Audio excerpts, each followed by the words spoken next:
And hello, everyone. Welcome to the Atheist Experience. We stayed invisible a little longer than I was actually expecting. I am your host this week, Russell Glasser. Matt Dillahunty is actually out sick this week, so I'm here at the last minute, along with our out-of-town guest, Neil Carter. How you doing? Neil is hailing all the way from Jackson, Mississippi, and he is a former evangelical Christian who runs the blog Godless in Dixie on Patheos. That's right. And it's Neil Carter, not Nell Carter. That's right. So if I pronounced it right, but if you Google it, Google might try to correct you for some reason. Yep. So shows who's more famous, I guess. Oh, come on. If it's any consolation, I don't really know who Nell Carter is. Give me a break. You never seen the show? Yeah. Okay, never mind. That was before your time, probably.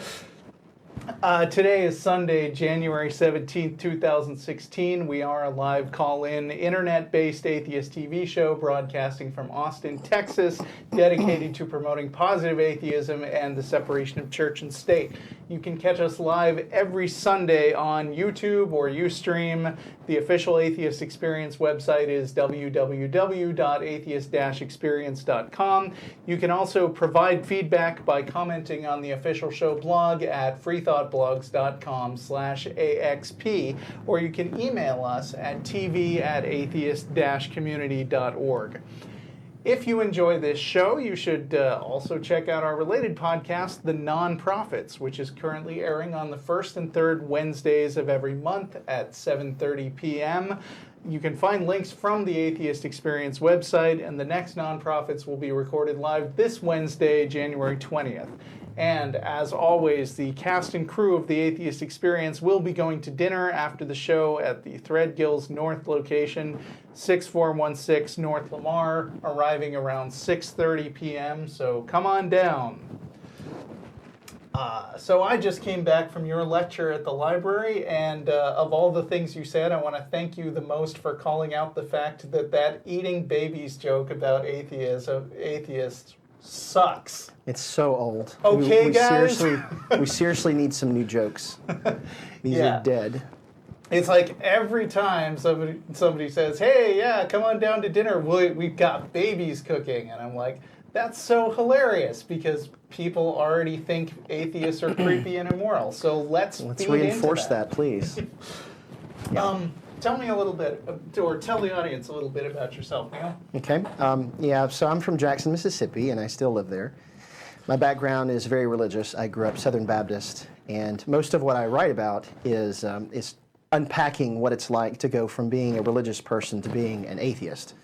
So what I did was I made it to age 35 before I figured out that the reasons that I originally had for believing my religion weren't really as convincing as they used to be when I was younger. And so I started unpacking them and asking myself harder questions. And I think my demand for evidence was stronger at midlife, because I began to realize how good we are at fooling ourselves about things. And I applied that same skeptical approach to myself, and what I figured out was that I didn't have very good reasons for believing the things I believed. And so as I started questioning them, I realized other people around me didn't appreciate that.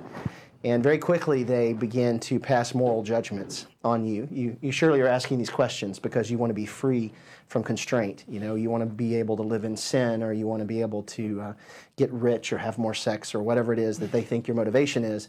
And so they can't even. Nothing wrong with those things. Well, you know, but they are not a primary driver of atheism for actually most people. Unrelated to the question of whether or not invisible people exist. Yeah. So that was a separate question for me, and I got to the end of that search and decided I didn't believe anymore, and it caused a lot of problems. And so as a result, I encountered a lot of resistance, and I started writing about it, and that's what I write about. And it's called Godless in Dixie because I live in Dixie, but I found out that my experience is actually quite common.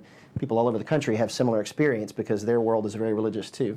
Mm-hmm. I have a similar experience, and by the way, while we're talking, we should go ahead and queue up our first caller, who is going to be CJ in Maryland, and when I let you know, CJ, then you'll be on the air.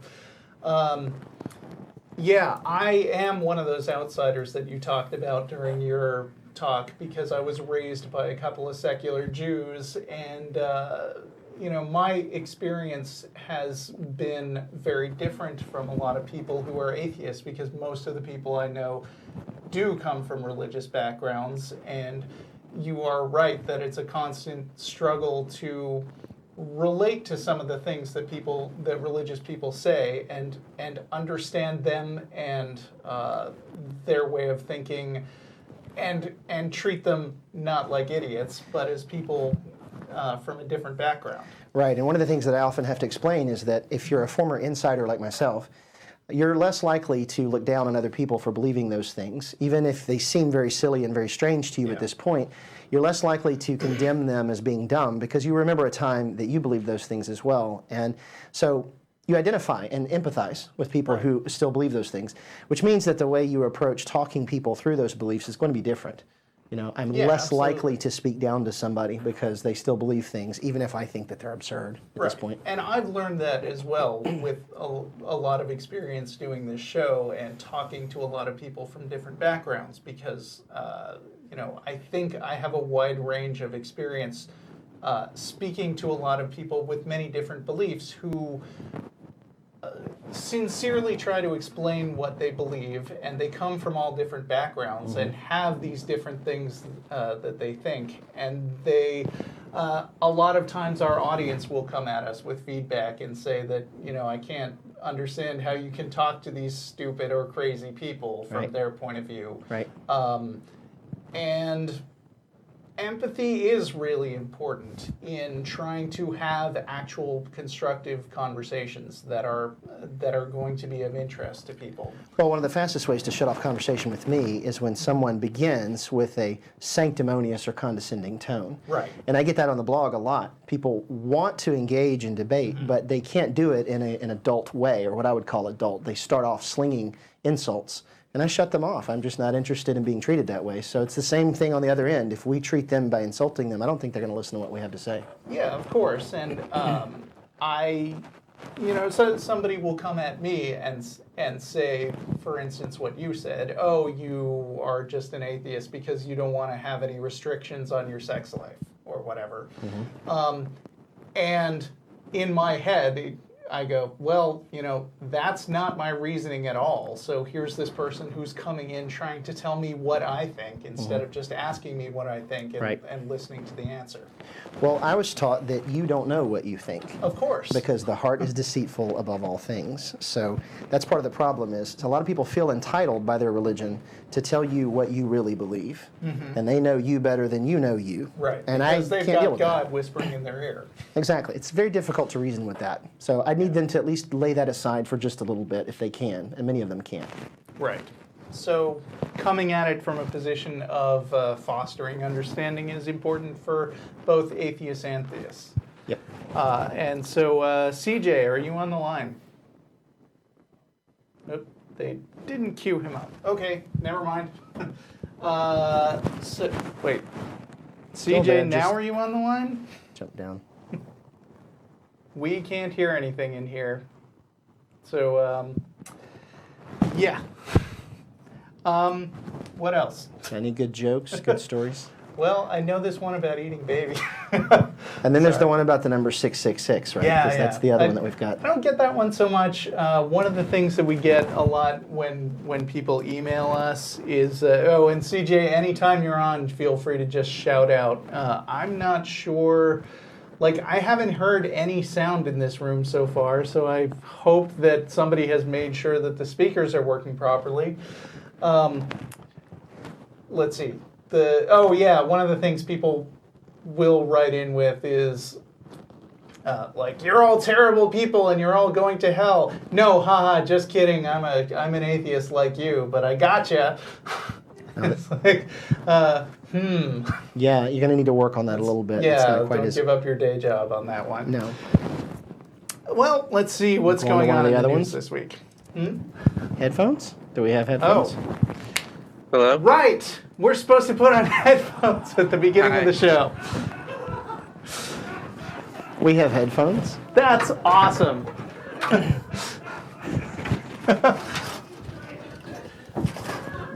As the talent, it is not really my job to remember what all setup is involved before this show.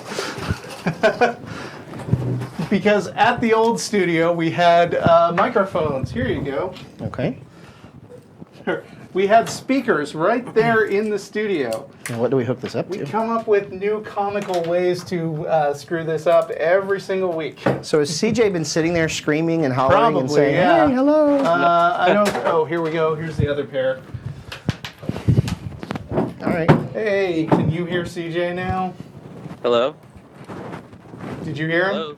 I'm not hearing anybody. Hi, You have can you on? hear me? Whoop. How about There we now? Can you guys hear me? I can hear you. Can you? Yeah. Okay. Okay. You can control your volume with this slider. Woo! Live TV. Oh, cool. How are you? How are you? CJ. Hey, can you guys hear me? Yes. Fire away. Okay, how are you? Great. Good.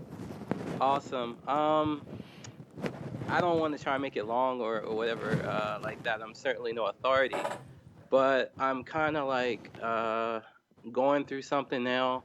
I'm 31, and I was raised basically evangelical. My grandfather was a preacher, pastor. My father was a pastor. Stopped pastoring, went to evangelical church, and I just been kind of raised up in it. And I never just thought to basically, I always took the Bible as face value. And even when I saw a preacher preach, I was just like, God's talking directly through him, things of that nature. So you kind of like grow up and you kind of learn that's not true. Basically, I really don't want to. I'm trying not to give up on my fundamental beliefs. Just, I guess maybe because I've been brought up in it. I have people who tell me I'm brainwashed, and I'm starting to question that. But one of the things that's been shaking my world lately is I just started my own study via like the Dead Sea Scrolls, basically, and also just like how the King James Bible came to be, how Constantine kind of at Nicaea kind of came up with this council, and just kind of like created what's considered to be the canon. And how come the apocryphal documents aren't, in there, even though I know they were like in the original King James in like 1611. And my whole thing is, growing up in church, it's kind of like it's an unspoken rule that you don't talk about that. You only talk about what's in the Bible. And I don't know if I'm like in fear or I don't know how to make that step to find out what is truth. And I also, in a sense, feel like, how they say the Bible is infallible. And I kind of believe, maybe it is because maybe through all the changes that may have occurred, God still kind of like conveyed his message that, Jesus came to the earth, Jesus died for our sins. And so just because, we may have like, textual criticism, errors, things of that nature, doesn't mean that it may have never happened. And I don't know how to reconcile the two, or maybe I might dilute myself, so I'm just really going through something right now. Maybe Neil may know and you may know as well, so that's just my 2 cents. It does sound kind of up your alley, Neil. Well, there's one of the things that you often don't realize when you're still inside the faith is that you belong to what is a large family of faiths. There's not just one thing called Christianity. There's actually quite a number of Christianities, and they tend to talk about themselves as if they're one large monolithic thing. But the reality is there's a lot of diversity within the Christian faith. And so while you talk about a system of beliefs that you recognize as the one you were raised in, that system includes infallibility of the Bible. There are a lot of kinds of Christians that don't hold to that view. And you're not in a binary situation where you either can continue believing all the same things you believe, or you have to jump all the way into believing something that's the exact opposite. Honestly, that's too much for a lot of people. And my first response is to think that you need a safe place to kind of think through your questions with people who are non-threatening. And right. Atheists aren't the only ones that belong in that category. There are a lot of other kinds of Christians that could help you think through those that have come up with different answers. And maybe after you hear their answers and take time to think through it, you might not agree with theirs either, and you might keep going farther along. But I would be looking for people who are in the Christian faith first, that you feel safe with to ask these questions. that are okay with questions and don't see it as a moral failing on your part that you're doubting the Bible. Right. And I think there's a lot of those people around that you can find if you look for them. Yeah, I would kind of agree with that, but also at the same time, I would caution you to keep something in mind while you are asking other Christians questions, which is bear in mind that they don't necessarily know what they're talking about either. A lot of Christians feel these same doubts and uncomfortableness with the faith that you do, and a lot of people have gone to great lengths to figure out ways to rationalize things that don't actually make a lot of sense. Sure. So, by all means, seek out other points of view and ask your questions, but also exercise your judgment and critical thinking and ask yourself, based on what do they claim to be knowing the answers to these questions that they're giving you? Thank you, guys. I mean, I don't, for example, like, know is such like a powerful thing to me, like to know something. And I don't think we have any type of, just absolute authority on knowing something. And I think it's in certain circumstances, it's okay. Now with the Bible, I think it is, you should know, you know what I mean? Because I feel like the way I was brought up, in a sense, I look at someone who wasn't brought up in a Christian home versus me, and versus my sense of automatically accepting something more so on face value versus they're more, it's almost like they have like this confidence in a sense that I don't have, because they're not scared to maybe question somebody, and I feel like because my upbringing, because this is what it is, and it is because I say it is, and I almost kind of like, I don't know if it makes me feel weaker in a sense, or maybe it's just me just interpreting my faith wrong, but I feel like it's something I need to know, because I feel like it's inhibiting me on what I want to do with my life. And I feel like I'm in a place of like Matt almost was, because I believe he was studying to be like a theologian when he just had like this epiphany that basically, this is what I believe in was totally absurd.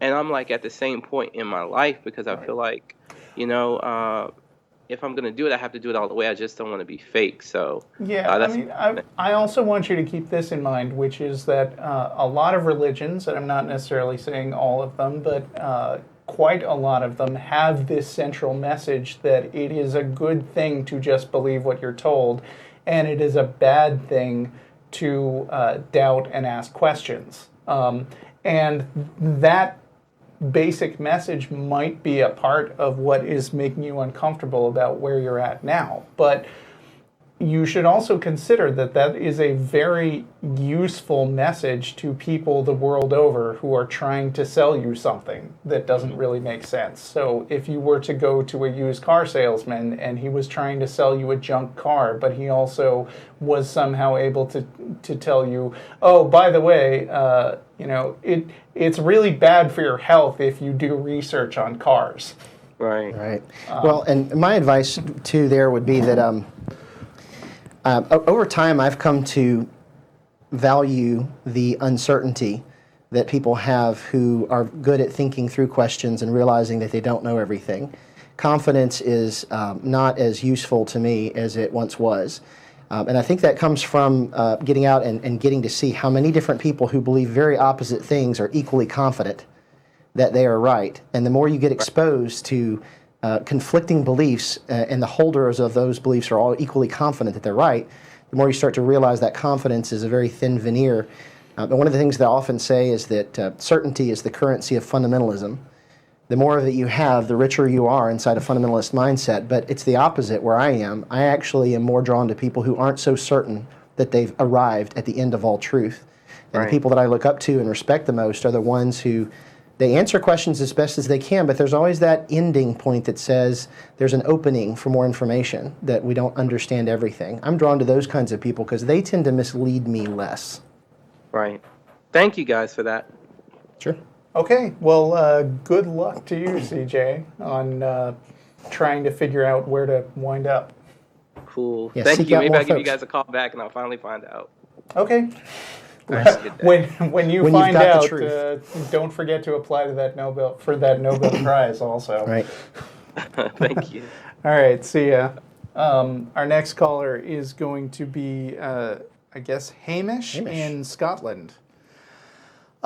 Meanwhile, I've got a little bit of a story. This might be a preview for something I'll be reading on the Nonprofits this Wednesday.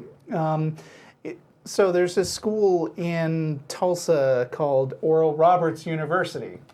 I've heard of it. Oral Roberts Got was the big this, praying hands. he was this evangelist in the 80s who said that you have to pay me millions of dollars or God will call me home. And I can't remember if he actually made all that money, but he's still alive as far as I know. Anyway, at Oral Roberts University, according to dailycaller.com, it seems like they have kind of taken Big Brotherism to a new level recently when they started saying that because they have a long-standing emphasis on physical fitness, all incoming students are required to purchase Fitbits to track their movements. Oh, lovely. And make sure they get enough exercise. It's because of their commitment to exercise. Yeah, Wow, that's absolutely. really awesome. And they'll be graded on whether they adhere to the school code of conduct on their fitness. It's about fitness, huh? Yeah. Well, Interesting. I mean, I gotta say, I can imagine useful things you could find out from a Fitbit, like, hey, we noticed that your heart rate went way up for like 10 minutes that evening, but you didn't seem to be out of your dorm. What's going on there? I don't know. I was just doing push-ups. Speculating. It was an exciting show. Yeah. Did you catch it? Oh my God, Game of Thrones. I mean, some other show that was the definitely Bible didn't verse. have any nudity at all. Yeah, so that's creepy. A little bit. Hamish, are you with us? Yes, Hi. Yes. Did I pronounce your name right? you did indeed, sir. Oh, thank goodness. How are you? I am very well, thank you. How are you, Russell? I am very well too. And how are you, Neil? I'm great, thank you. Very good. I called in today because I wish to talk about morality and the mind of God. Okay, So go for it. I believe that God created man in his image, and I believe that he endowed us with his own morals, which are derived from his being. I believe this based on scripture. Okay. Well, good to hear. You realize we aren't starting from a position where we assume Scripture is right, so That is where that we doesn't draw help. our difference. That is true.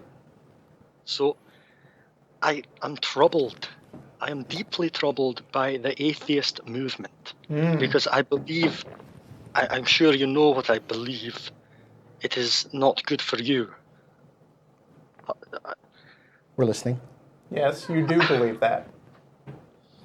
Jesus died for your sins. According to your belief in Scripture. Absolutely.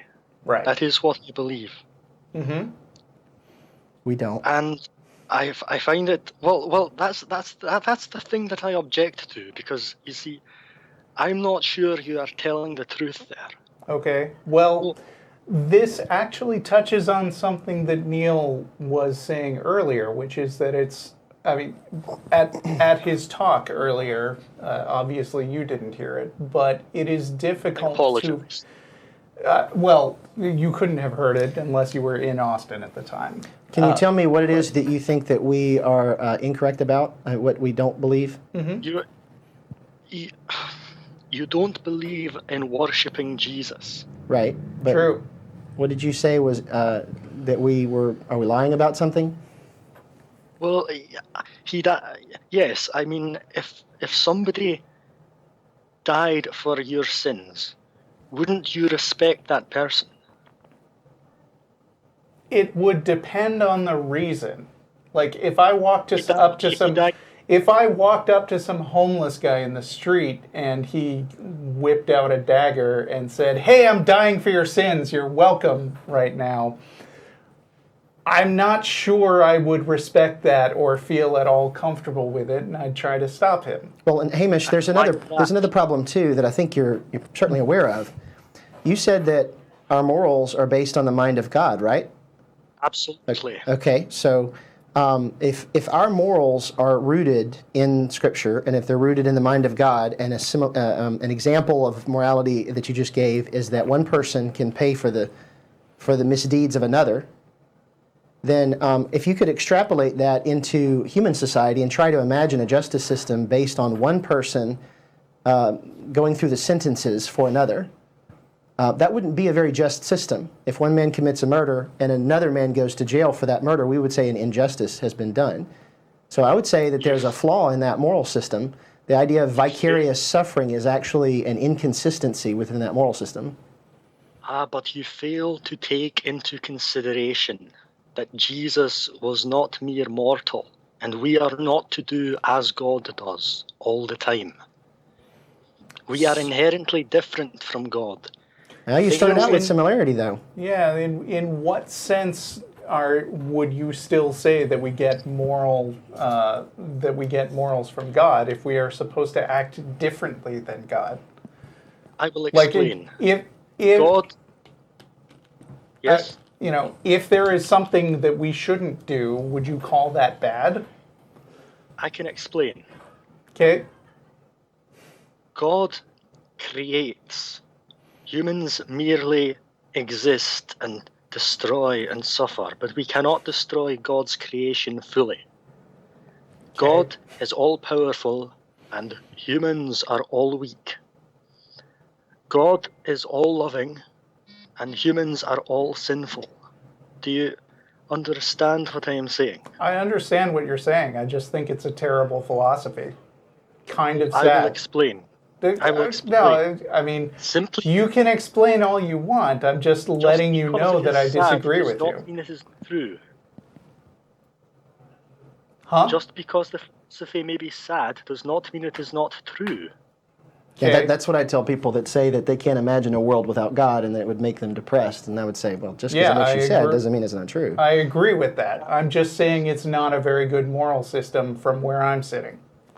Well, that's because you are corrupted by sin.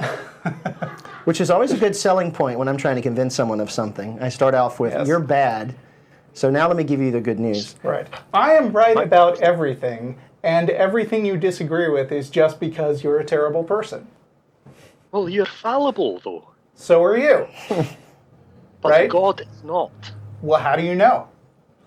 Because, allow me to explain the difference between man and God. Wait. Let's go back to that fallibility thing for a second. Mm-hmm. You just agreed that you and I are both fallible, right? I agreed that you are fallible. Oh, so you're infallible. I am also fallible, but I did not agree with that back when I said the first time. Okay, so you are fallible then. Keep this conversation logical. Okay, so are you sometimes wrong about things? Yes, absolutely. Could you also be wrong about the things you're saying about God? Could you? Yes. Could you? No. So you are infallible.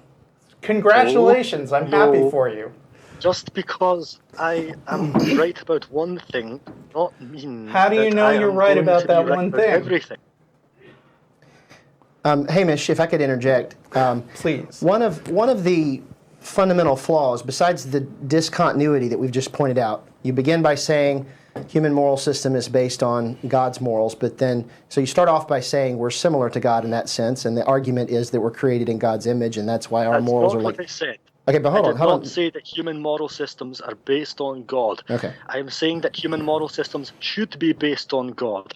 Okay, so... The Bible. All right. correct moral systems. My point is that we began with continuity. Indeed, Russell. We began with moral continuity, and then we suddenly switched to we're discontinuous with God. That's one flaw that I see coming up a lot. That's not a moral discontinuity. That means that some things it is correct for us to do and not for God to do, and some things it is correct for God to do and not for us. That's a discontinuity. Allow me to give an example. Yes, but it is. You would not allow a child to drive, but you would allow an adult to drive. Okay. There are some things that God can do that we cannot, because when we do it, it is sinful. Well, it's an innocuous example to give driving, but if you pick something less innocuous, like, say, killing your own child, I'm told I am not to kill my own child, but God can kill his own child. Now That is we've because just changed. God was his own child. Jesus was God. Okay. The All right. Father and the Son are one flesh. If I could jump to my second thing that I was going to say, another flaw that happens is that if you start off with a point that Scripture has to be perfect, and then you tell us that people are always fallible, but people wrote Scripture, then there's a logical inconsistency there, because you're saying that you can infallibly know something based on a book that was written by people, and people are fallible. That's an internal Bible inconsistency. is divinely inspired. But it was written by people, correct? But those people were touched by the hand of God. How do you know that? But people are fallible. So they could have incorrectly... This is some common apologist trait that comes out of the worst kinds of Christians. How do you know that? How do you know that? I just want to talk but about you are right that this comes out of the worst kinds of Christians, Ken Ham. But I think it's appropriate here because you are confidently asserting certainty, and you're expecting us to go along with your statements just because you say so.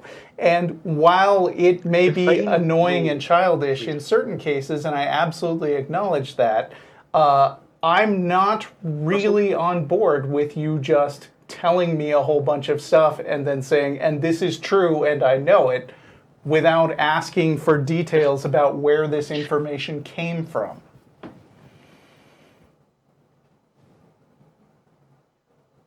You still there? Hamish? Could be a Skype problem. Okay. Well, we weren't fully communicating anyway, so... Okay. Why don't you go on with what you were going to say? Well, I see that as a logical inconsistency with the inerrantist position. If you believe that people are fallible, and you have to acknowledge that humans wrote the Bible, even if you believe they were inspired to write it, that means that there has to be an allowance for mistakes in the Bible. And ironically, people who are the strongest in their belief in infallibility are often the strongest in the belief in fallibility of humans. For example, the Calvinists, which I have a good guess that Hamish probably belongs to a Calvinistic background. Just a wild stab in the dark. I can't tell. Well, we'll find out if he comes back. Maybe. But it's one of those inherent flaws. Please call back, Hamish, if you got disconnected.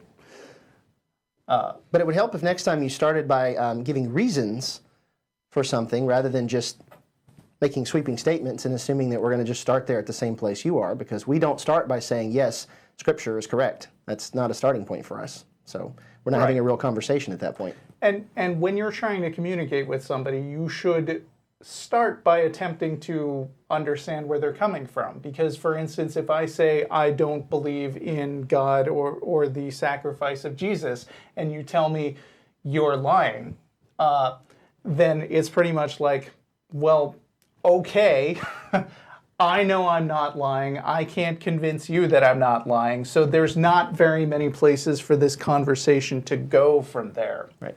Are you back? Okay. Hamish? Yes. Okay. Hi. Sorry about that lost technical connection. glitch. Many apologies, friends. That's no problem. It must have been a bit of divine intervention. Or maybe it's because people are fallible. Maybe God was trying to rescue you from this line of questioning. I thought the devil was in charge of technology. Oh, that's right, because chips in your head. They're coming. Please don't mock Christianity. I didn't call to be mocked. Okay. Well, we weren't mocking you personally, Hamish. Okay. Well, I identify with Christianity, and you are mocking its tenets. Okay. Well, there is a difference between disagreeing with a belief and disrespecting a person. If you can't make that distinction, then we're going to have a difficult time having a disagreement about something if we're taking everything personally. Right. I mean, my friend, you are sitting here telling us friend, that we're evil, friend, but I'm not taking that too personally. I forgive you. Now, Okay. let us Thanks. continue. Okay. Let us reason together. We'll forgive you for Jesus telling said, us that we're sinful. Continue. It is not. Okay, very well. God is a jealous God. He says so in the Bible. He is a proud God. He is a wrathful God. And yet he commands us to be humble. He commands us to be kind and not jealous. We must not covet. Because God's nature is opposed to man's nature. Huh. Hello? Well, Hamish, you're essentially preaching at this point. This isn't a real conversation. You're just making sweeping statements. Hold on. I was just putting out my initial statement. Sorry. Okay. Okay. Okay. So what I believe is that Jesus died for our sins. Do you agree with that? Nope. Do you I believe think that we've Jesus already died said that. at all? We don't even know for certain that he was real, right? We don't need to have. We don't need certainty. I'm just asking what you believe. I'm cautious about not knowing he was real just because mainstream historians generally think there was at least some basis for Jesus being real. But let's just say if Jesus existed, then yeah, he probably died since that was a long time ago. I am very pleased to hear you make that concession. Mr. I don't know Glass. that that's a concession. We have a lot of steps to go still to get to what you said. Yeah. You're making it very difficult for me. Well, I'm sorry, but we have an hour and a half show, so we have to keep this conversation moving. Well, and Yes, very well. more work has to I be have done a to point. establish the things you're saying. You're just making sweeping statements. But continue. Okay. God is always correct, and I believe this because it has been personally revealed to me through the experience of the Holy Spirit. Which could be wrong since you're fallible. I suppose, but you could be wrong about anything. You could be a brain in a I vat, already as they said say. I already said that. But that doesn't necessitate that you're right. It doesn't matter what I believe. It doesn't. I'm Well- not arguing what I know. I'm arguing what I believe.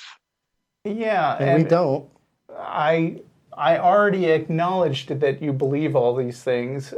Neil is himself a former evangelical, and I've spent a lot of years talking to Christians on the phone, so none of what you're saying is news to us at this point. And just out of curiosity, are you a member of the Free Kirk? Excuse me? Are you a member of the Free Church of Scotland? I am. Yes, I am. Nailed it. Just wondering. You nailed it. Yeah, Congratulations. Calvinist. I mean, I can usually tell when somebody's a Calvinist by the approach that they take. That's my old territory. So I was just curious. Well, every church is the free church because God created us to be free. Okay. Okay. Now, I would like to argue that every position in the Old Testament is morally correct, as espoused by God, and every position in the New Testament is also correct, as espoused by the Word of God. Okay. I That would is assume another. that you would take an objection to this. I've heard Again. some of your hosts complain about this in previous shows. Oh yeah, absolutely. I mean, there's there's a lot of slavery, and there are direct commands and support of killing your children, which later one of them got taken back with kind of a psych, just kidding kind of thing. But there are other stories where where at least one Israelite sacrifices his child in order to keep a promise to God, and there's no indication that this was a bad thing or that he suffered any negative consequences from it. Absolutely. So those if I things remember I'm the not story, cool with. I he think said he would sacrifice the first thing that came into his house, and Yeah. it was his daughter. Correct? you know the story, yes, and you think Yes, that yes. was good. Yes, it is good. I don't because agree. I think it's terrible. You realize that girl was sent to heaven. No, I don't realize that because I don't realize In that the heaven narrative exists. of the Bible, this is what happens. This is what. Do you agree with that? No, It because doesn't say that. In fact, Jews who wrote the Old Testament don't even have a clear concept of heaven. So if you asked a Jew what happened to Japheth, was it? They She would went to Sheol, whatever that is. Yeah, they don't have like afterlife concept. Russell, So I heard you say that you are a Jew. I am a cultural Jew. I do not believe in any of the God stuff that Jews believe. Then why do you call yourself a Jew? Why do you associate with the label that is ascribed to Judaism? It's complicated. There are a lot of people who refer to themselves by different labels. I happen to kind of enjoy my association with my ancestors while not agreeing with everything they thought. It is an ethnicity. To an extent, it's an ethnicity, although ethnicities are always fuzzy anyway. True. By ethnicity, I'm Scottish. So. Right. Now, I am deeply troubled by the things that I hear on the Atheist Experience. We know.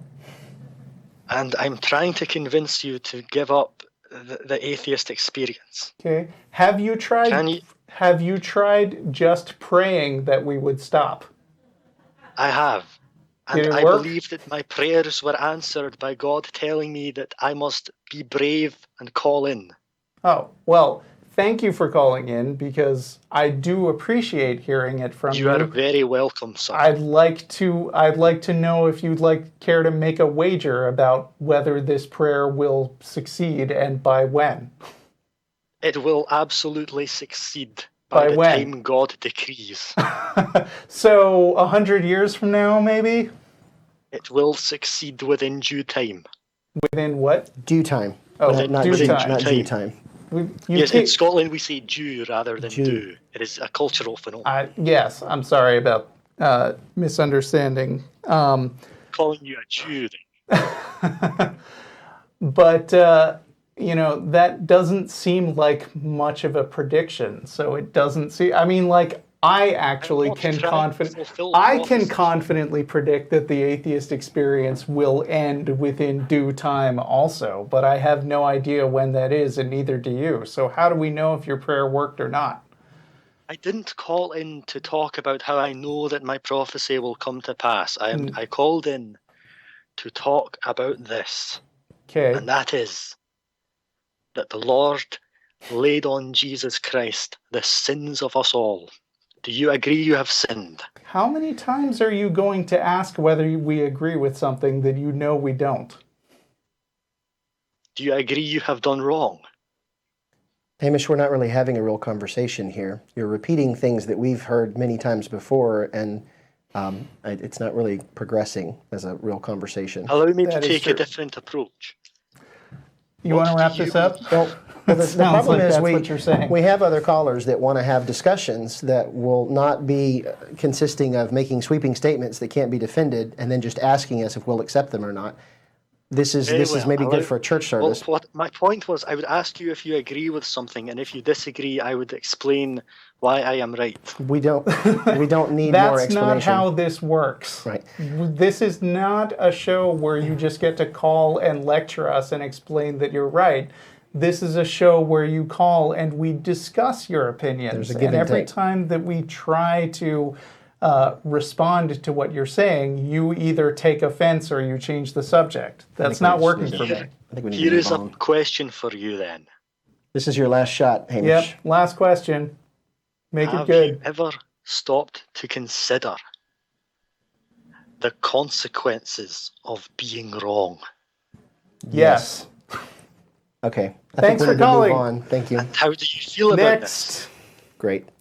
We have David in Michigan. Well, do you want to take two theists back to back? It's actually not that common these days that we get a lot of Christians calling in. Can we real quick figure out what Gary wants and then move on to David? Who? Gary? Oh, Gary. Okay. Maybe that'll be quick. Gary's next. We'll give that maybe 5 minutes, and then we'll get to David. In the meantime, if you have something else to talk about, you may. But if you don't, I've got another story. I'd like to hear from more folks. What? Go for it. Okay. So let's see. It seems like there is another story in the continuing epidemic of little kids who tell adults that they've been to heaven, and then it turns out they haven't. This is one of my favorite, actually. Yeah, I'm not sure if this. That's really his name? No, this is the same story. This is just a new development.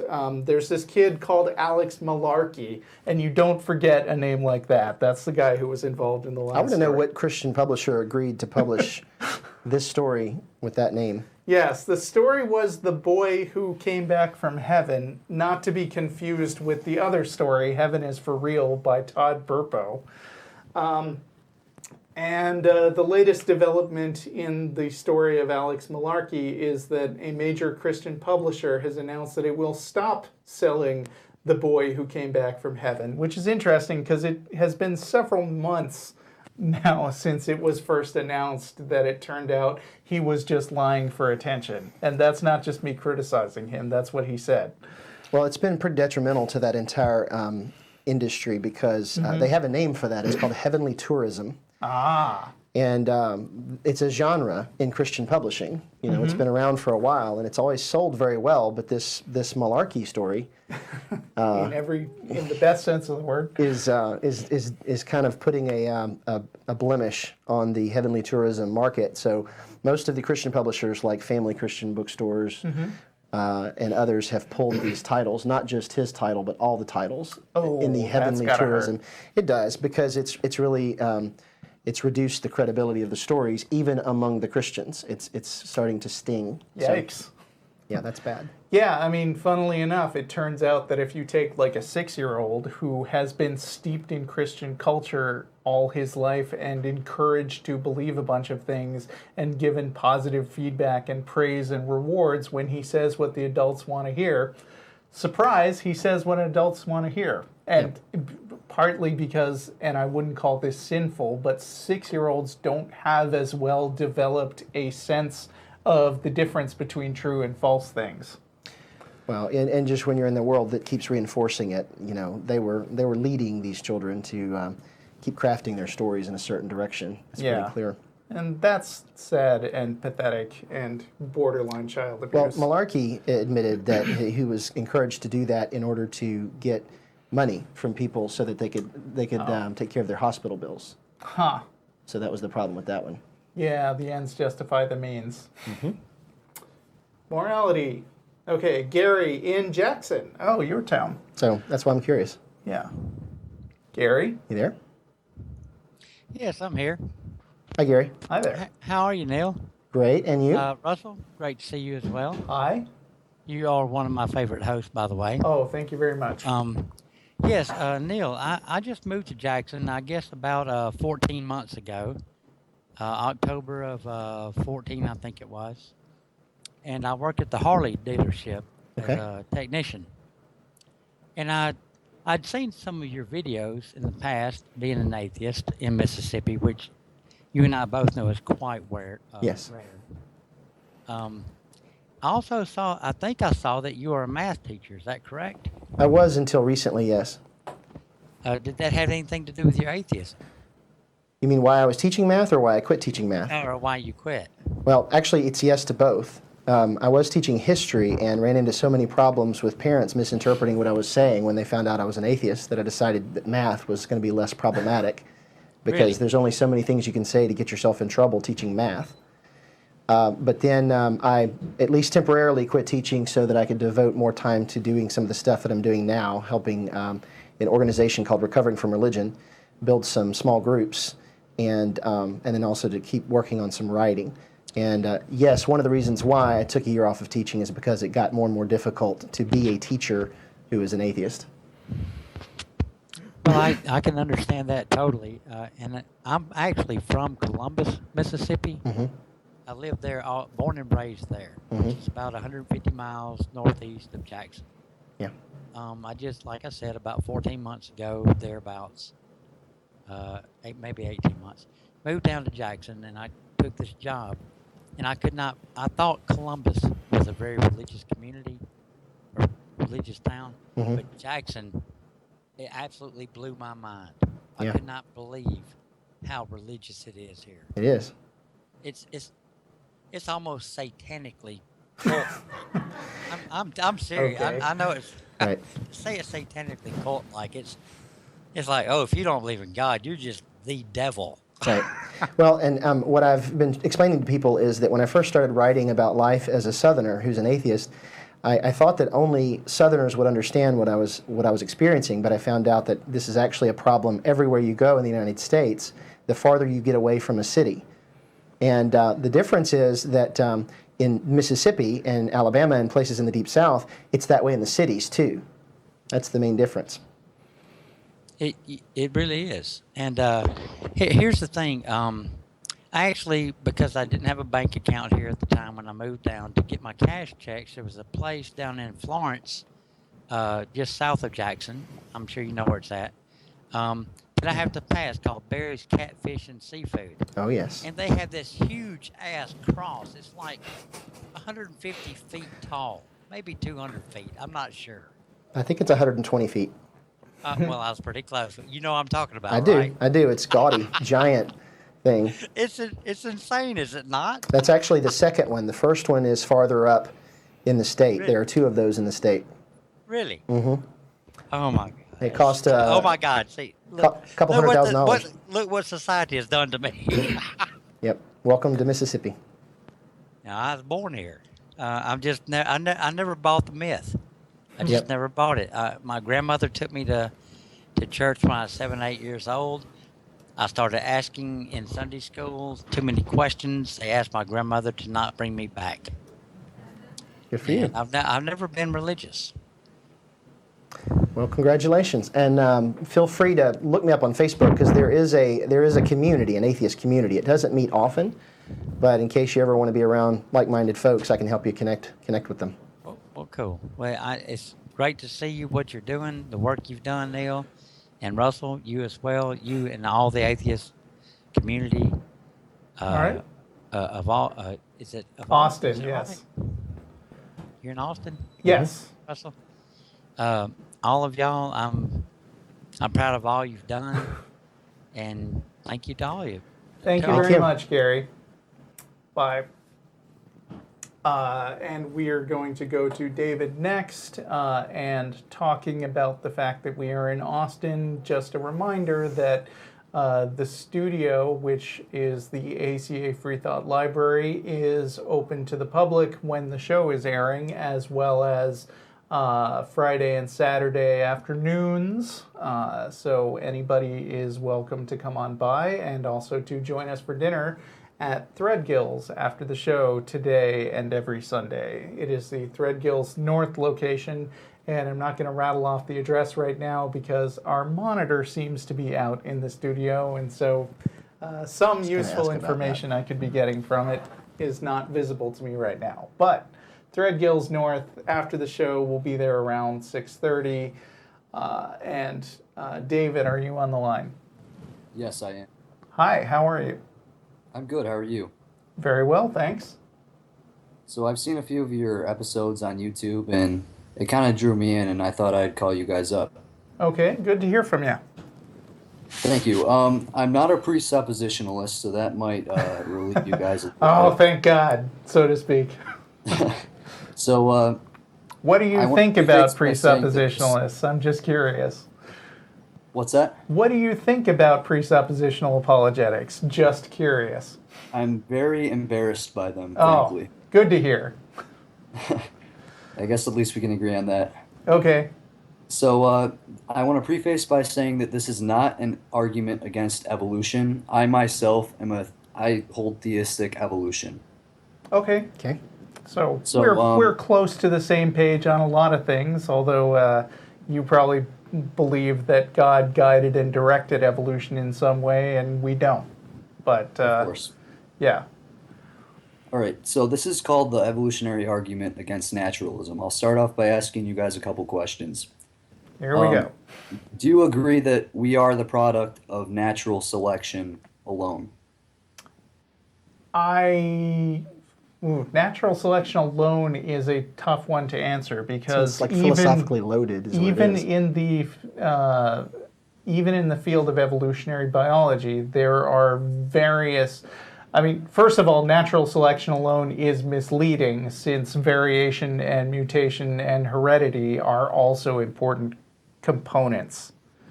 Well, and we are a part of nature, so if we take charge in some of our own choices that shape our evolution, is that still natural evolution? Is that still natural selection? I mean, it's Kind of, yes. I mean, I've actually heard Richard Dawkins say something like buildings are sort of an extended artifact of evolution because they come from evolutionary products.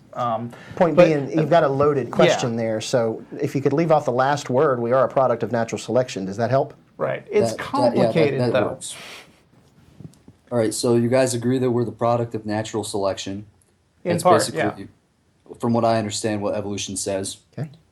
And so, do you agree that natural selection favors traits which aid in survival and reproduction? In a significant way, yes. It might be Yeah, that's oversimplifying basically it. the mechanism, right? Hmm? That's basically the mechanism, how it works, right? Yeah, sure. All right.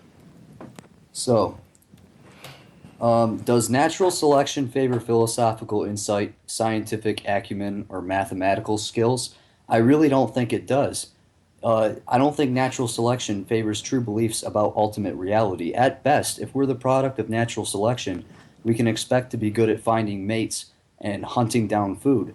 But can we really expect to have true beliefs about cosmology or neurology or Well, trigonometry or let- anything beyond the small scope of survival? I'm going to partially agree with what you're saying, but I'm going to take a bit of a tangent to explain something. The vast majority of species that exist don't have any particular philosophical beliefs that we are aware of. And so, of the millions of species on Earth, only one in particular has found a niche in thinking about stuff. So you would be absolutely correct to say that philosophical opinions, right or wrong, are not especially favored by evolution. That's one way to put it. Well, Well, if they're not favored by natural selection, then can we trust them to be selected for?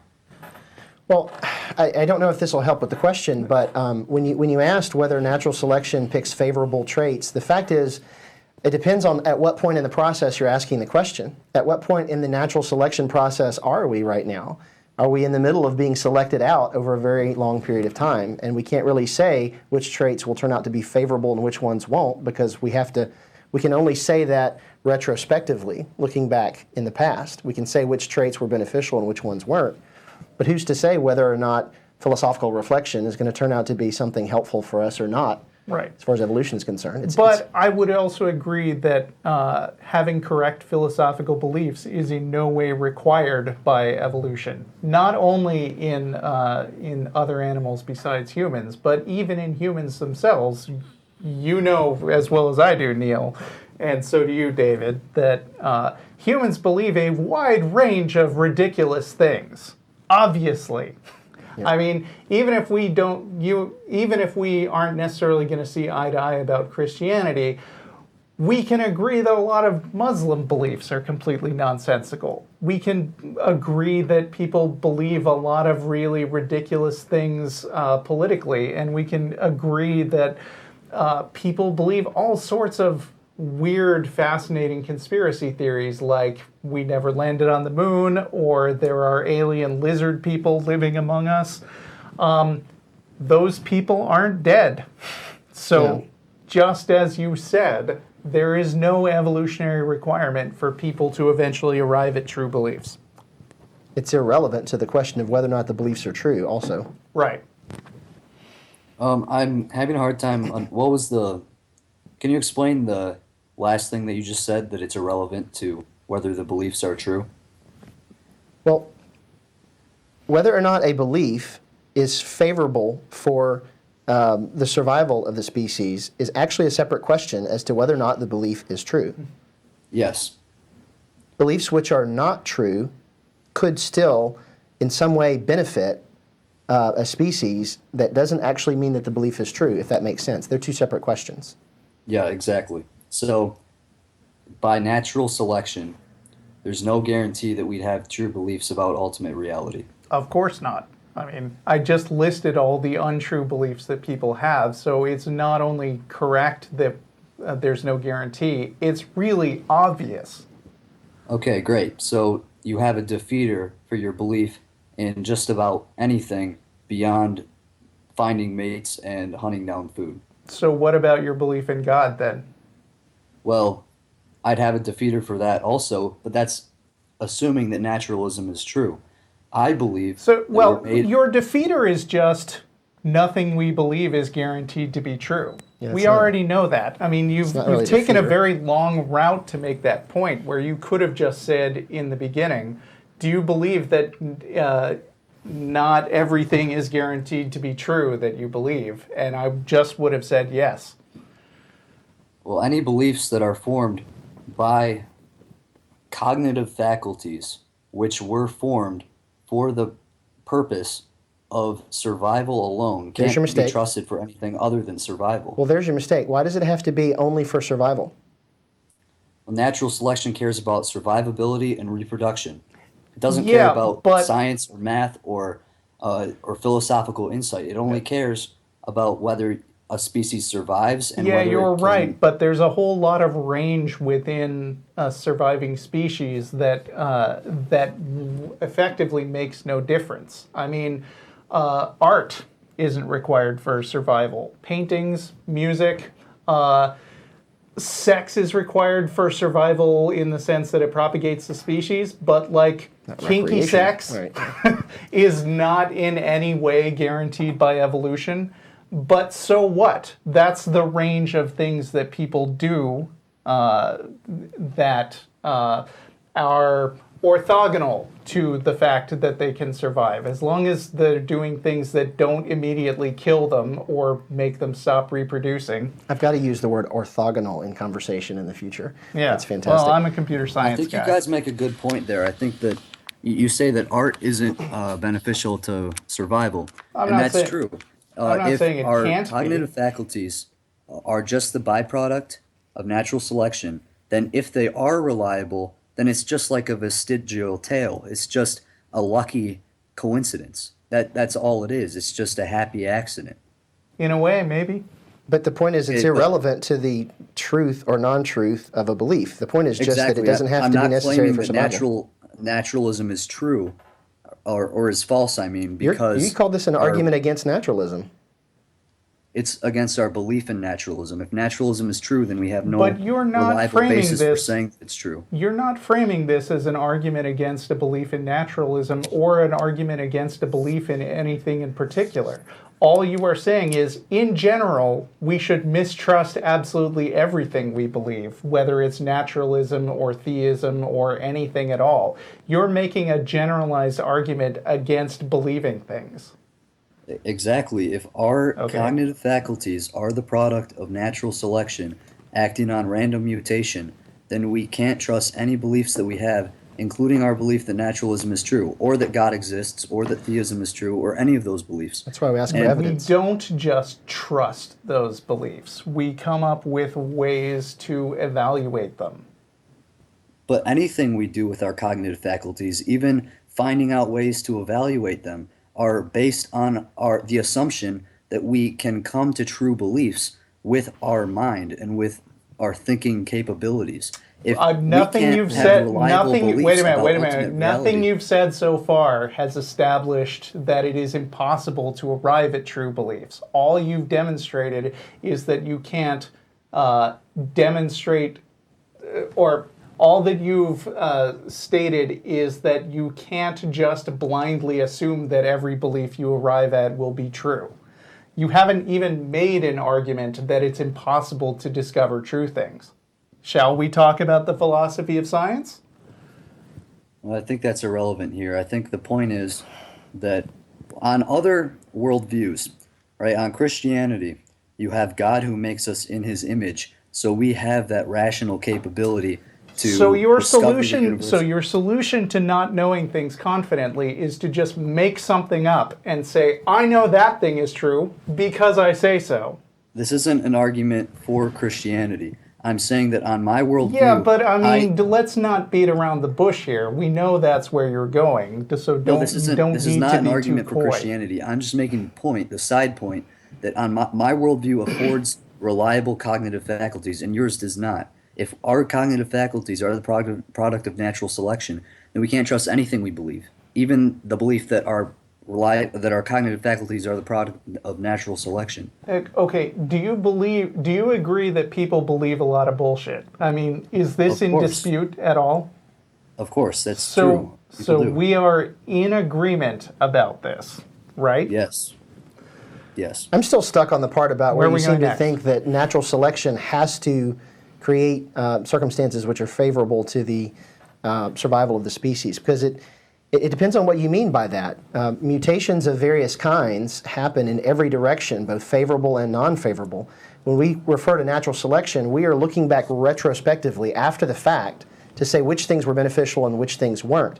While we're still in the moment of natural selection, you can't really speak intelligibly about which things are going to be beneficial and which ones aren't. We can only do There that. are harmful and beneficial mutations, but it's only the beneficial mutations, those mutations which aid in survival and reproduction, that live on. Right, but we're talking So about if our something over a cognitive faculties- very slow process that takes millions of years. So it's a little premature to turn around and then say which things are true and which things aren't based on the fact that we are uncertain about the things that we believe. Right. We have to devise a way of testing what we believe, which is essentially what empiricism is. It's not about whether or not our thinking is infallible.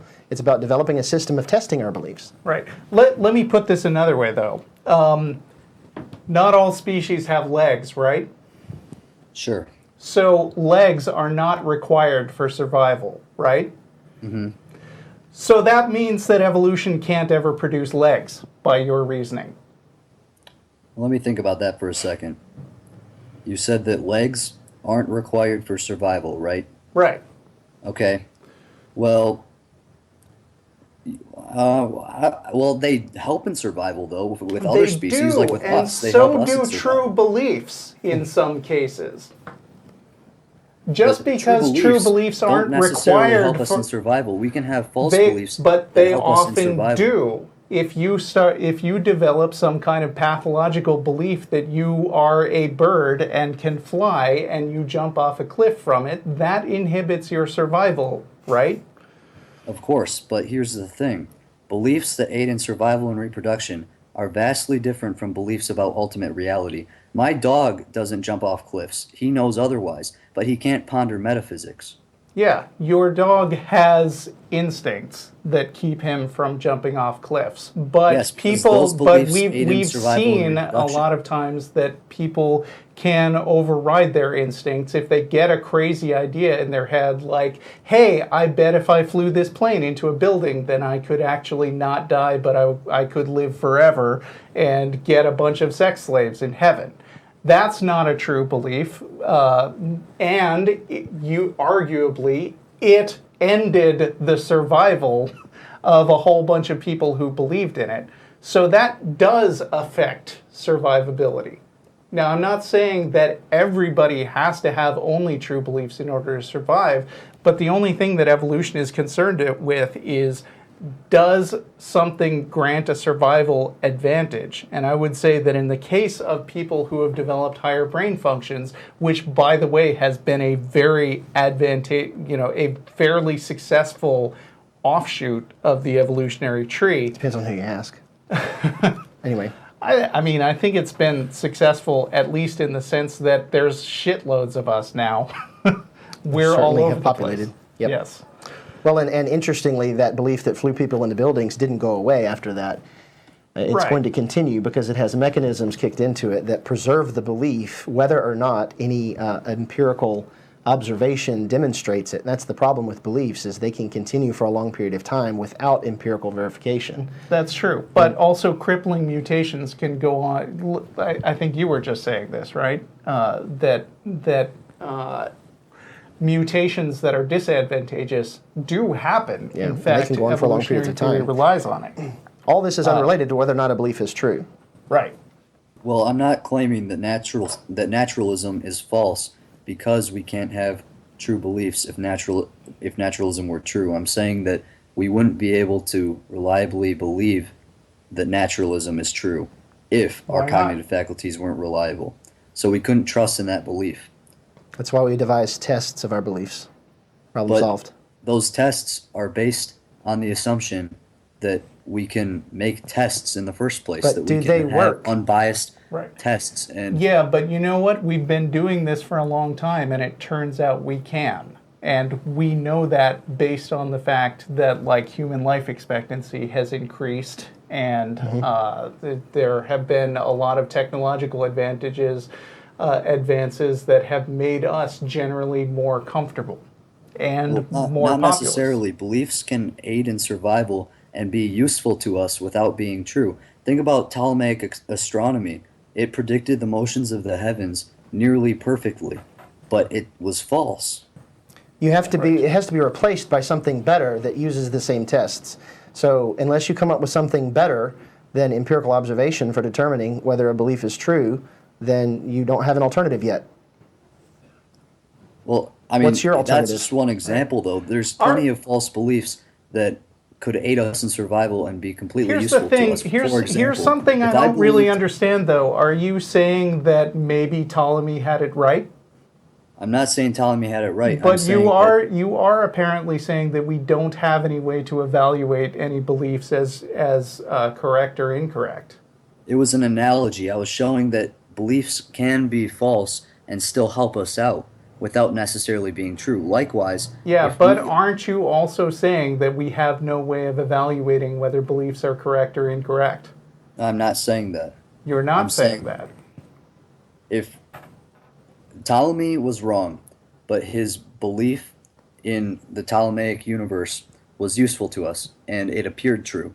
Likewise, our beliefs that are the product of natural selection could be falsities, but that are just useful to us and that help us survive, but they don't necessarily have to be true. But again, do you think that there are ways of evaluating these different arguments and deciding which of them is more likely to be true? Yes, but that's only if we assume that we have reliable cognitive faculties. You can't engage in logic and philosophy and metaphysics if You do there's sound no, like a presuppositional apologist. I don't understand why you are embarrassed by them when you are actually arguing exactly the same way. I'm not presupposing anything about God's existence or Christianity. I'm just presupposing Okay. that naturalism or natural Suppose we selection favors skip survivability to and the reproduction. Okay, then if you're not heading towards a God argument, let's skip to the end of your actual argument where you give the big reveal about how you step out of this system, and we will evaluate your solution. How about that? I already told you, well, on my worldview, I told you that my worldview affords me that those reliable cognitive faculties. How? But that again, that's not How? my conclusion. I'm not arguing for How? Christianity. If we're made in God's image and when we're endowed with reason and the ability to explore the world and understand things. So the solution to your conundrum is that we magically have the answer without having to think about it, without having to evaluate it. Well, again, this Let isn't me an ask you. argument for Let me God's ask you existence. I'm this: just What explaining if that you on my worldview, this what is- if you it got your works. cognitive facilities from Satan and everything you believed was false? Well, if that was true, then I wouldn't be able to trust any of my beliefs. Well, maybe you can't. How do you know you Well, can? According This works to my on you worldview- the same as on me. Okay, I think we're getting a little off topic here. Well, of course, Talking because about- we're talking about things that don't fit your argument. Could you please stop interrupting me? I try to finish my points, but just out of respect. So I don't really respect this argument. I'm letting you know that. okay, that's fine. But we're getting off topic here. I'm not arguing for Christianity. I'm showing you that if naturalism is true, That and is our bullshit that you're You're not arguing- arguing you're for interrupting me again. Christianity because you are saying that the solution to this problem is a Christian worldview. I asked you specifically where you're going with it, and you said the solution is believing in God. Well, you so wouldn't let you me are finish not. what I was saying. Yeah, this is nonsense. Neil, Could do you you please- have anything Well, else to just say? can you get like one more shot? Can you get to the point? Or is it Okay, going to be a here's- lot more here's what I points was have to be saying. established? I've already told you the conclusion of the argument. It's that if naturalism is true, and our cognitive faculties are the product of natural selection, then we can't trust any of our beliefs, including the belief that I naturalism is don't true. grant that point. The conclusion not is correct. that we are left in a self-defeating circle. That's it. I don't agree. It seems like a mind game to me. I mean, my unphilosophical response is these are mind games. You make empirical observations about whether an idea is true based on whether it works. If you to turn around and say we can't know things is a ridiculous argument to be making, because the thing is we do know things and we live because of the things that we know. We make decisions based on the things that we see from empirical observation. And it's an absurdist position to start off by saying we just can't know anything. Well, I'm not starting off with that assumption. I'm assuming that my cognitive faculties are reliable until proven otherwise. That's a And mind game. Then I realize that if naturalism is true, then I can't trust those faculties. You have not established that. You think you've established it. Well, I disagree, but I'd like to leave you with a quote from Charles Darwin himself. So I'm not the only person that's thought of this conundrum. Go for it. Argument from authority. Let's go. I was going to say, atheists This don't isn't do an argument. authorities, right? I'm not saying that I'm right because Darwin says a similar thing. I'm saying that this is a common... Shoot, go. All right, he says, "But then with me the horrid doubt always arises whether the convictions of man's mind, which have been developed from the mind of the lower animals, are of any value or at all trustworthy. Would anyone trust in the convictions of a monkey's mind, if there are any convictions in such a mind?"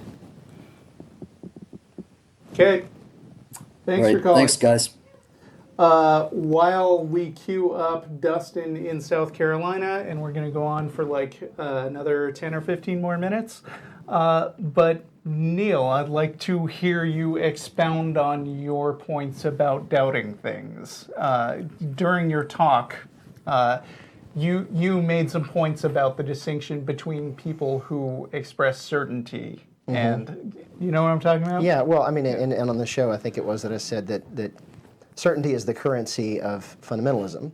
Right. And that and if you grow up in a very, very religious world, the people that you trust the most are the ones who seem the most certain of their beliefs. Mm-hmm. That's why I call it the currency. The more of it you've got, the more powerful you are. And you throw it around and people follow you because you're so sure of the things you believe.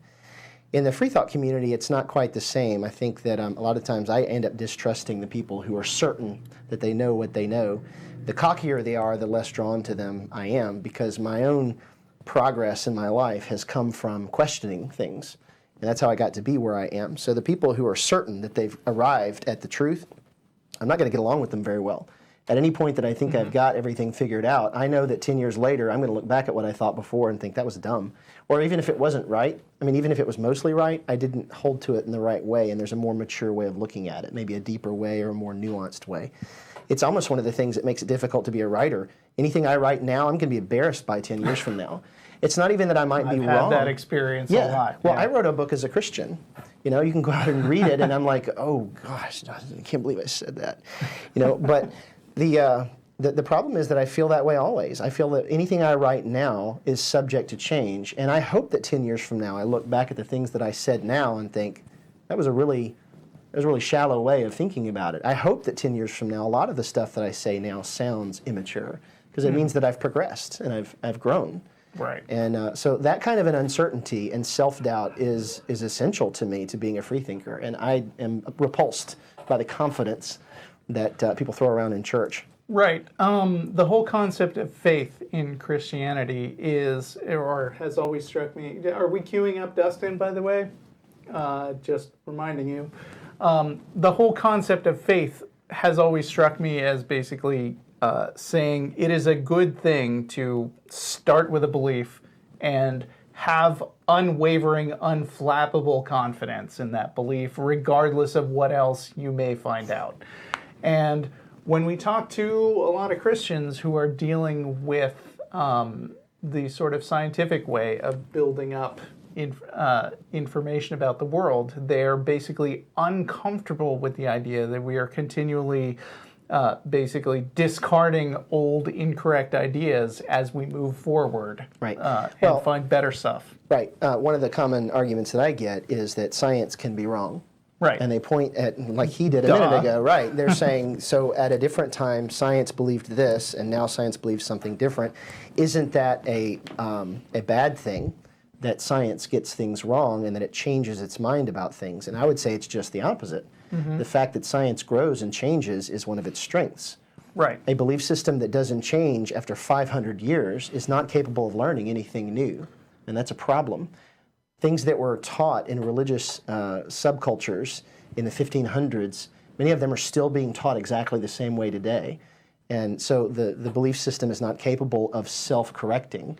It can only be corrected through people starting a new church, whereas in the scientific community, things are constantly changing because it is self-correcting. And when one old paradigm is shifted to a new one, it's replaced by a new scientific paradigm, not by a religious paradigm. Yeah, there was an XKCD comic a while back that I really enjoyed where they were like, oh, there are 11 technical specs for this one feature.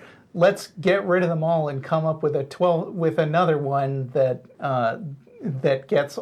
takes all the best aspects of every spec. And then the next panel says, now there are 12 technical specs. Right. And that is exactly how religion keeps going, and it's why there are hundreds of thousands of different branches of It just keeps Christianity. adding on and adding on. It can't actually correct. Tens of thousands? Sorry. It depends on how you look at it. I don't really look at it that way, but it's a lot. And it's changed a lot. One of the most recent blog posts that I had was that the diversity within the Christian faith is actually Are we one of queuing the... up somebody else? Paul, maybe? Is he coming? Go on. The diversity within the Christian faith is actually one of the strongest arguments against it, because Jesus prayed that they would all be one, that they would all be unified, and that the unity of the church, it's in John 17, he prayed that the unity of the church would serve as a sign of his legitimacy. And I called that the most fantastically failed prayer in history, because tens of thousands of sub-traditions have sprung up that cannot worship under the same roof. And to me, that's if anything, that was the biggest condemnation of his legitimacy, because he banked it all on the ability of this organization to stay unified in any way at all, and it isn't in any way at all. Well, as we learned from our first caller, Hamish, you're never allowed to call a prophecy failed. Because you're sinful and fallen, everything is going to happen in due time, and so maybe 1,000,000 years from now there will be one faith, and you can't really know that until the sun burns out and nobody believes anything. But of course, the problem with that is, and by the way, I think Paul is ready. The problem with that is that Jesus said that it would serve as a sign to convince the world. So as long as you keep holding it out, then the people who fail to believe can be excused for failing to believe, because the evidence continues to be held off for some unforeseen reason. And so even if we grant that he has legitimate reason to keep holding it off, he's holding it off, which means you have a good excuse for not believing. Anyway, let's see there you go. Paul's there. Paul, what's up with you? Hi guys, how you doing? Great. Very well, thanks. Neil, is this your first time on the show? Yes. You're doing very well, sir. Thank you. Neil's in town. He's just visiting. So we have guests on from time to time. You should have him back. Well, if he comes back in town, he's welcome anytime. Thanks. So here's the situation. I'm an atheist, and I am involved in discussions in various places, and I ran into a problem the other day that I was hoping you guys could sort of give me a hand with. I was talking with other atheists about the idea that knowledge is a subset of beliefs. This is something I heard Matt Dillahunty talk about. I've sort of incorporated it as something that I consider to be obvious. I've accepted it as a default position, based on the idea that even if you see something, you have to believe what your eyes are telling you before you can claim to know that it's true. Does that make sense so far? Yeah, I would put it this way. I can't say I know something if I don't believe it. Right, okay. And part of how I is the notion that if I'm seeing something, I don't know that it's not a mirage. What? Sorry, say that again? I think that was a whale. We got some feedback. Yeah, that was weird. So if I see something, how do I know it's not a mirage, for example? How do I know So it's what? Or I know it's true. What? I didn't catch that. Last word. But what I was saying was that I have to believe something is true. For example, it could be a mirage. When I see a mirage, Oh, a mirage. Mirage, that's the word I wasn't Got getting it. either. Yeah. I think it's the whale. Right. I will turn my volume down. So I'm having a hard time conveying this idea to other atheists. I know a lot of other atheists have said to me that no, you have to know something before you believe it's true. That's ridiculous. Well, I kind of agree with you, but they've said things to me like, I'm looking for the exact line here, so bear with me 1 second. Where's the comment? The claim we make is that some kind of knowledge about a particular thing is required before we can form a belief about it. And again, I think they've got the cart before the horse, and I think what I would say is that it is a good and desirable thing to strive for, not to put confident belief in something until you have enough evidence supporting it to make you probably correct. But actually, here's a great counterexample. The scientific method itself requires you to start with a hypothesis. Mm-hmm. Scientists will say, hey, I've got this new thing that I would like to test. And my hypothesis, which is a necessary step in any robust scientific paper, with the caveat, I'm not a scientist and I could be saying nonsense right now. But my hypothesis is such and such. And the scientific method requires you to test that hypothesis and either confirm or deny it. If you couldn't if you couldn't conditionally believe things that aren't true, then you couldn't make a hypothesis in the first place, and the scientific method wouldn't work. Does that make sense? You're giving me funny looks. Well, what Paul? Oh, well, I was just going to say that I think what happens is that the problem is the word knowledge and the word belief get thrown around in different conversations, and they mean different things in different conversations. So we're switching semantics.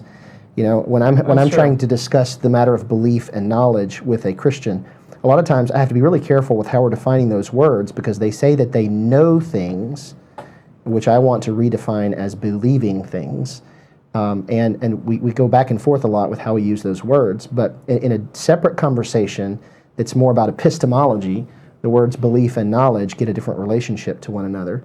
And so it just depends on which conversation we're having. I have the same problem when I'm discussing what the word atheism versus the word agnosticism means. Yeah. I tend to refer to myself as both, because to me atheism is a word that means what do I believe, and I don't believe in any gods. But agnosticism is a statement of knowledge, and I simply say I don't know that there are any gods. But that's a different way of framing those words that doesn't fit in the epistemology question the same way. There's a very common logical fallacy known as equivocation, yes, which is basically when words have two different meanings in the dictionary, but you start with using a word under the assumption that you're using one meaning, and then you pivot without anybody noticing to, oh yeah, well, because you agreed that this feather is light, it can't be dark. Right, exactly. So I think what's happening is that maybe you're switching conversations back and forth, and one of the reasons why atheists disagree with each other about the knowledge and belief relationship is it depends on what they're talking about, and it may help to just clarify which context we're talking about it. And I think it's okay for words to mean different things in different contexts. Yeah. We can't make words always mean the same thing in every separate conversation. We just have to take the time to define how we're using the word at the time. And I mean, philosophers don't even completely agree on what to know means. I've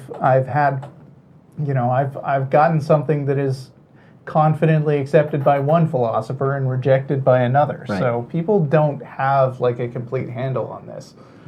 What'd you say, Paul? Could you give me an example of, and I know this is kind of open-ended, could you give me an example of how knowledge might be being defined different ways so that I could more accurately address this problem? Yeah, I think this is beyond the scope of the show, and we're out of time. Okay. Right, we're short, and I don't want to unnecessarily tangent off into, My feeling is just that you may not be able to come up with a definition that works to satisfy everybody, and it certainly won't be a definition that works in every kind of context. So all that matters to me is that for the sake of whichever conversation you're having, time, you understand what your words are meaning for the purpose of that conversation. And it's okay for the word to change meaning in a different conversation. Yeah, when I am dealing with something that looks like an equivocation fallacy, I'm just going to say, what exactly do you mean by that word? And then depending on what they say, I might actually just go ahead and say, yeah, under that definition, you're right. Like, people come at me and say atheism is a religion.